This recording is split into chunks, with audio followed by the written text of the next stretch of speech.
Hi everyone, good afternoon from Vienna. Welcome to my YouTube channel, Making It in Austria. I'm your host, Adela. And today I have a very special guest that as well as you are curious about her work and where she comes from. Salem, welcome to Making It in Austria. Thank you so much for having me today, Adela. It's a pleasure and an honor to be here and to be here for your audience. Thank you so much. I know we will enjoy. So I know I will enjoy. I have the first honor to welcome all the guests and then upload all the interviews. So as we were speaking, where does your name come from? Your first and last name? I'm really, really curious about it. And I'm sure most of our viewers too. So tell us a little bit. Well, it's actually kind of a funny story because I was born in 1972 and my mother at that time was very young and she was part of the hippie movement, like flower power. And so big into the peace movement and all of that. And so she wanted to find a creative way to name me Peace. And so from the Arabic language, Salem is where that comes from, and it means peace, actually. It's also very connected to the Hebrew language, like shalom, and it also means peace. So this was her creative way of naming me with the flower power energy. And just to add a little bit more laughter to the whole story, she tacked on, the very hippie sound of rain, like rain coming down from the sky. So my whole name is like Salem Rain, like peaceful rain. So it's very much from that era. But I love my name. I see you're wearing it, in peace. So you're in peace with everything around you, and you're wearing flowers, or if I'm not mistaken. So it's kind of you. So you're fully embodying and embracing, and and the last name Islas-Madlo. So where does it come from as well? Well, okay, so Islas comes from the Spanish language, which actually I was born in Puebla, Mexico. So, and Islas is the plural for islands. And when I was married, I took on my ex-husband's married name at the time, and I just kept it, because we had 2 children together. So it's kind of an interesting mix of cultures. And like I always tell people, because I'm a poet and I love to go delve into the magic and beauty of words. I always tell people my name means peaceful rain on an island. And then there's a silence, right? So usually when you tell that, it was like, next table, is there a buffet? Right. I think I heard the buffet just open. Yeah, I think I'm exiting stage right. I think I've had enough of this conversation. Exactly. It's just a funny, humorous way, right, of connecting, but also of putting off the right people. Yeah, absolutely. Attracting the right one and putting off the wrong one. It's beautifully done. So congratulations to your mom. She paved the way for me. Exactly. So that's the mom. How to pivot from this. So Salem, what do you do? So I think we a little bit started in what you're doing. You said you're a poet. You mentioned a little bit where you come from. So what are you doing and what you're not doing? Because your biography is large. And I see a cat. Oh yes, this is Jill behind me. Hi, Jill. She hears my voice and wants to be petted now, but yes. So what am I doing? I am a holistic energy coach, and I just launched my business called Deep Wild Coaching, and I know I was joking about all the flower power, but actually when you really think of it on a more grounded level, being connected with our natural essence, with our, what I like to call actually our deep wild nature, has somehow been an essence that we've lost touch with for many, many years. And yeah, so I was very inspired by my own healing path to ground this company. It took me quite a while, actually, but I was always very connected to that earthy, that natural essence of energy connected to the earth. Also, along with the modalities of our internal creative power and our natural intuition, and how that guides us and it helps us to navigate not just our personal lives, but all aspects of our life, especially on a professional level, you know? So, because we've become a society that's become so cerebral, you know, we think with our head, we get lost in our thoughts, and we place so much importance on logic, which has a natural place within the whole process, but we've embraced it so much that we've also almost like denied our own intuition and our own natural way of being and knowing, and even as it connects with the earth. You know, I think when you think about it, when you pause for a moment, COVID, and this whole corona situation, when we all came to a screeching halt last year, and then we went through all those lockdowns, and you know, and we saw on social media and on the news and so many different places how the earth just completely transformed itself when humanity was not messing with it as much as we usually do. And so I think that just goes to show you, we mirror that within our bodies, we mirror that within our minds, and even in our emotional capacity. So Absolutely. yeah, so these are all things that have still a very real place in as part of our existence, as we are part of this earth. And I'm a big believer that we as human beings still have a lot of evolution to experience as interrelated to the rest of life, to the web of life, the stream of life. As my coach Daria was saying, so we are human beings and not human doings. And it goes back to what you said, that we are in our heads over and over again. Yeah, absolutely. Will you excuse me for a second? I just need to get my daughter, and then we continue. Of course, please be my guest. She's waking up. Yes, I can hear her, so I need to help her out. Just a second. So I'm back. All right. Salem, I would like to know a little bit more about your business. If you would like to share a little bit more about your business. So how did you come to that? So what path have you followed? Because you said you went this path through. So how did you come to this? Because I'm sure it's a very personal, right? So that you wake up in the morning and said, this is it. Yeah, that's a very good question, Adela, and it is very personal, because doing energy work is something that's very, very intimate with our inner world, right? So that means, and yeah, so how I came to this was through a lot of going through a lot of transformational experiences, and yeah, hard times, actually. Yeah, like, to give you an example, it was just, I was a single mom for a long time with 2 children in a foreign country, and yeah, struggling financially, and going through a divorce and a lot of other things before that.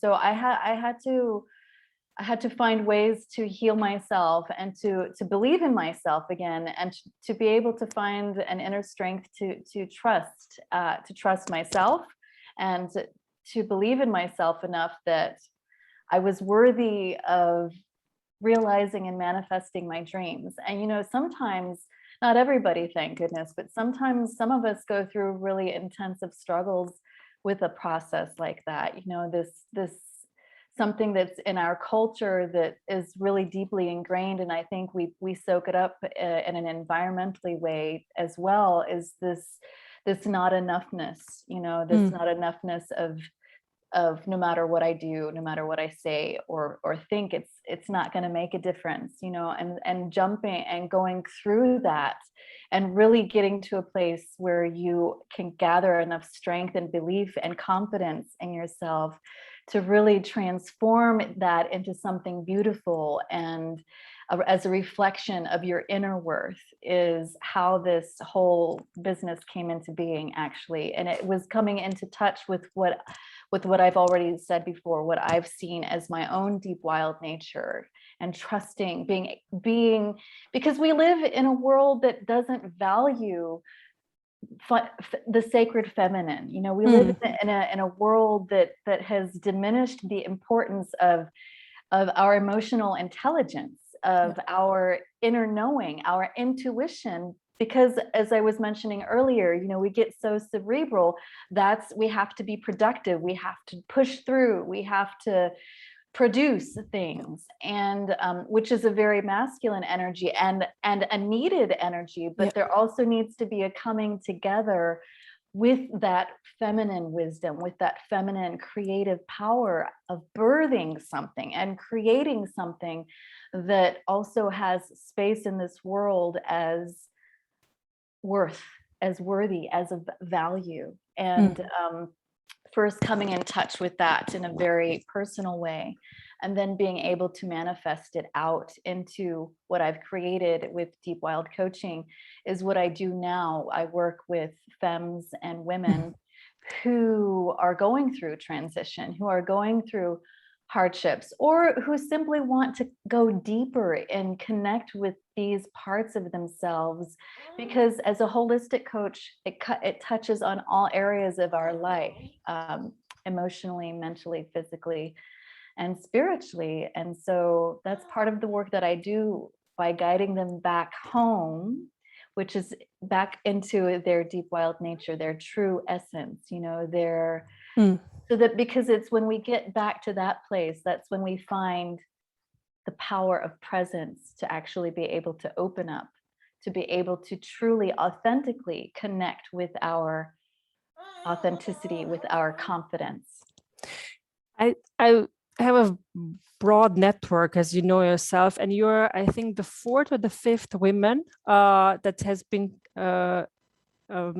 starting this journey within themselves, and now they are trying to bring it out. So they're bringing it out and they're sharing this with their community. So most of them as coaches as well. So, and all of them, they went through that journey on their own.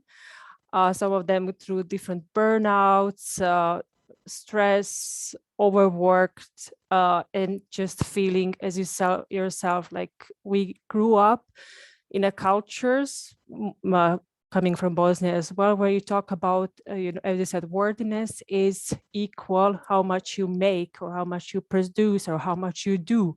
So if you work 40 hours, if you earn 3,000 euros, if you own 3 houses, 3 cars, I don't know, all that, it's very materialistic. So everything is related. You meet to that, you meet people and they ask you, what do you work? What's your position, in which company, how much do you earn, and where do you want to take your career, and so on. It's all in kind of, those are the discussions that have been taking place as all around us, especially in corporations, large enterprise, business related, as you said, masculine world. And it's all about that. And as you said yourself, these different energies, or as you said, intuition, going with gut feeling, don't have room, space for that, because they get silenced more and more and more, right? At least from my experience, it's mostly, okay, but show me the number, even though give me the percentage, you know, even though when people ask me to do a workshop on networking, for instance, how important that is to build a strong network of meaningful, strong network, like, you know, women like yourself, men as well, who will be your support network, who will guide you as well, be your mentor, coaches, friends, colleagues. People still ask why. You know, people want to have numbers, people want to have goals, people want to, you know, to give them this because we have been taught to think always about, in this year, I want to achieve this, and not thinking about, okay, I just want to have a nice cup of coffee and I walk through the Augarten and talk about books that people read, vacation that they're planning, dreams that they have, and maybe in the future we talk about business and so these things need to come out somehow natural when you feel like, okay, now it's the time to have this conversation. Absolutely. And I think that those things have a place in our existence, but we've given them so much of an over-importance. And we've devalued the other things that actually bring the actual meaning to those things that you were just talking about, because we can show them the numbers, we can show them the results, we can be very business oriented and go after our goals and make sure that we manifest all our targets by a certain deadline. But if we lose touch with the reason, what are we doing this in the first place? You know, what is the meaning? You know, it doesn't have to be about that emptiness. We can move forward with purpose without forgetting our past and still being in the present. Absolutely. So I see a big movement, I see a big shift, and I hope we continue this conversation along the way. So as I told you, from different, countries, different culture, different business areas, I see, at least in my circle, that there's been more and more emphasis to this, and I hope we continue that, and I hope we continue supporting one another, especially, women and men who see value, of course, in it. I see a big change now when I became a mom. So the world has changed in a good way, but still it's a different world, right? And I talk to my girlfriends who are very successful, but yet not happy, because it's again the doing. And if you are with the kid, there's so much, right? Nothing gets done. What I said, nothing gets done 100%. And this is the thing, you divide your time in 5, 6, 7, 8 areas, and then it's 10% here, 10% there. And we have been, so I grew up in a culture where I have had brothers, sisters, cousins, aunts, uncles, grandma around me, right? Yeah. And now I'm here, and my daughter grew up with me and her father when he's back from work, and the babysitter, and some friends who come around over the weekend or during the Monday to Friday. And that's a different story. That's a very, very different story, and a huge transition is from being in an executive room to sitting at home with the baby. It's a whole different world. Absolutely. and these conversations, of course she wants to be here. Of course. Hi there.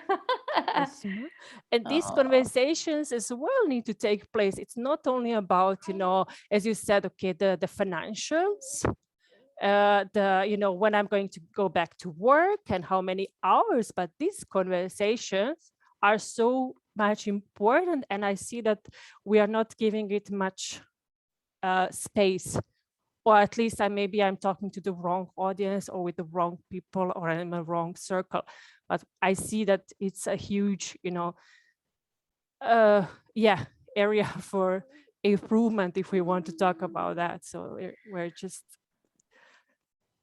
Yeah, I just wanted to say, because I think that actually you are, the way some of your latest posts, Adela, that I've seen, like, for example, this story thing that you've been doing with the This Is Me Little Girl, with the International Little Girls Story campaign.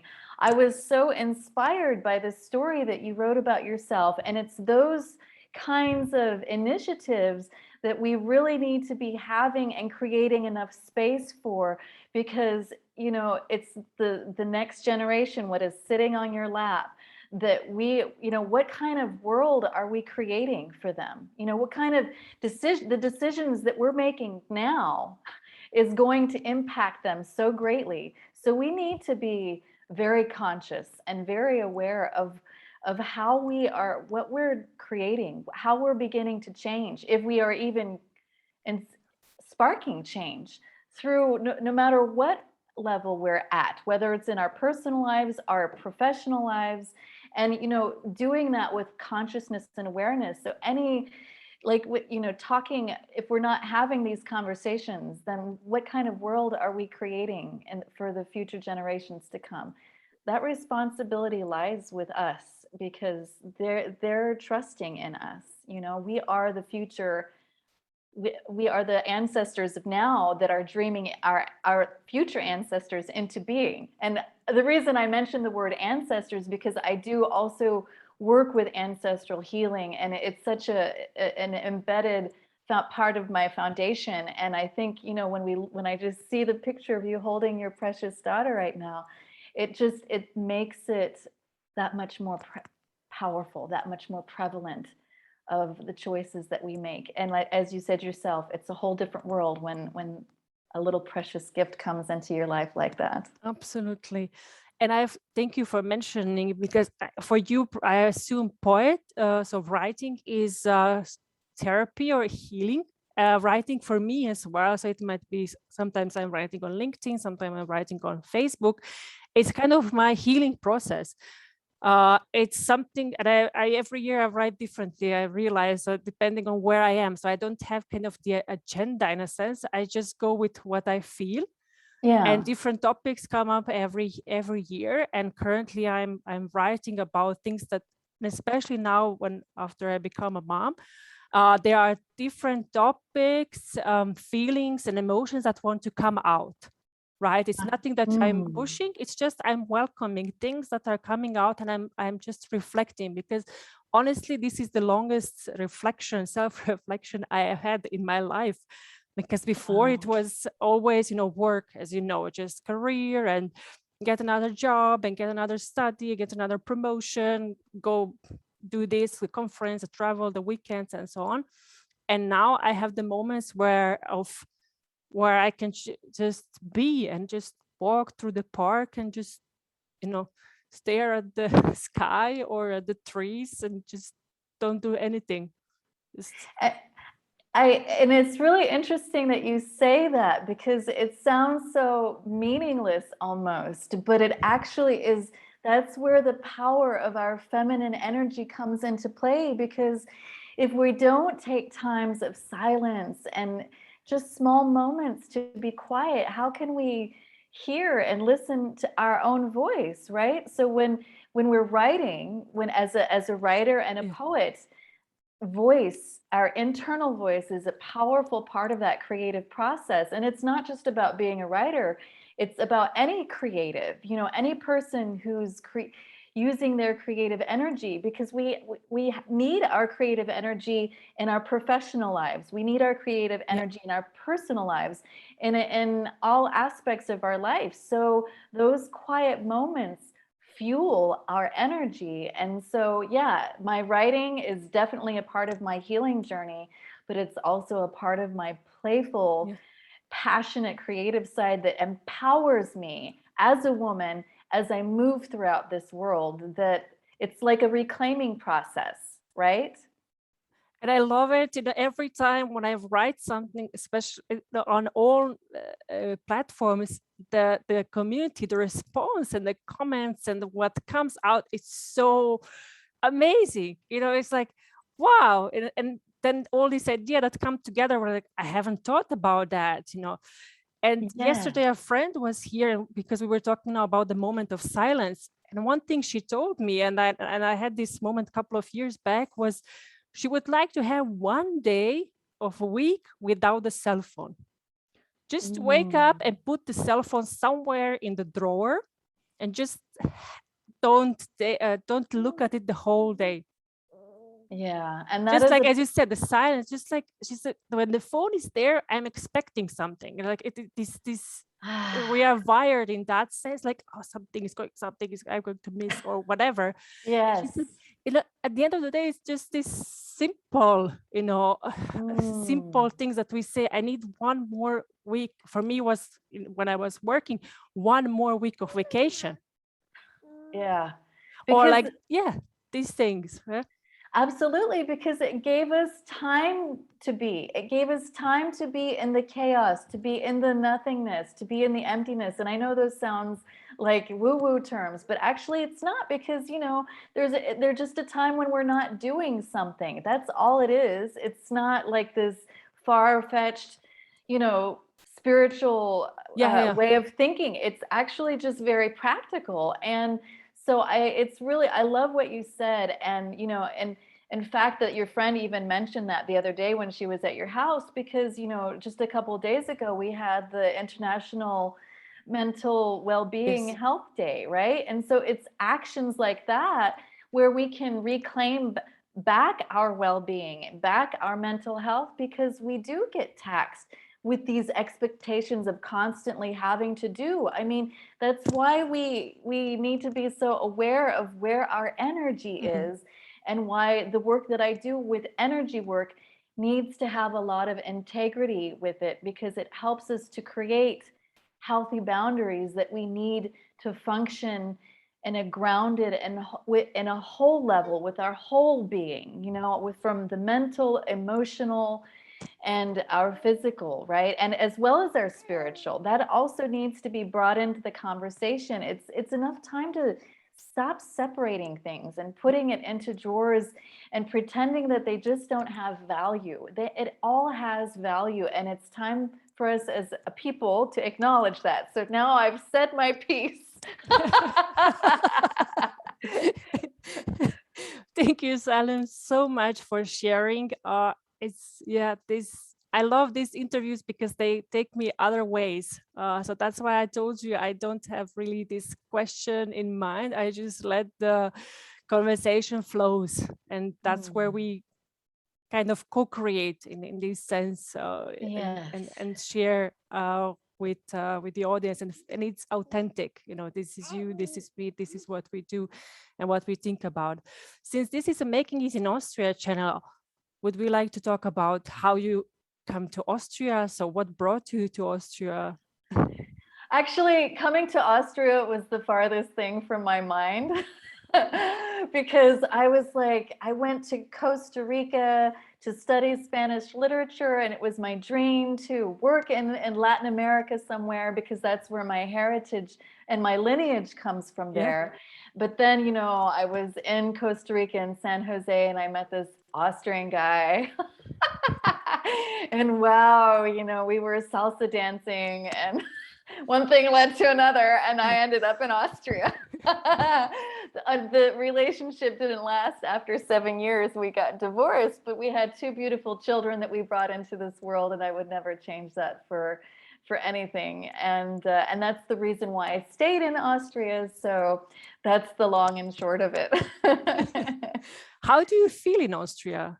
So I know you have kids, and so do you call it home? Do you hold a second, third home?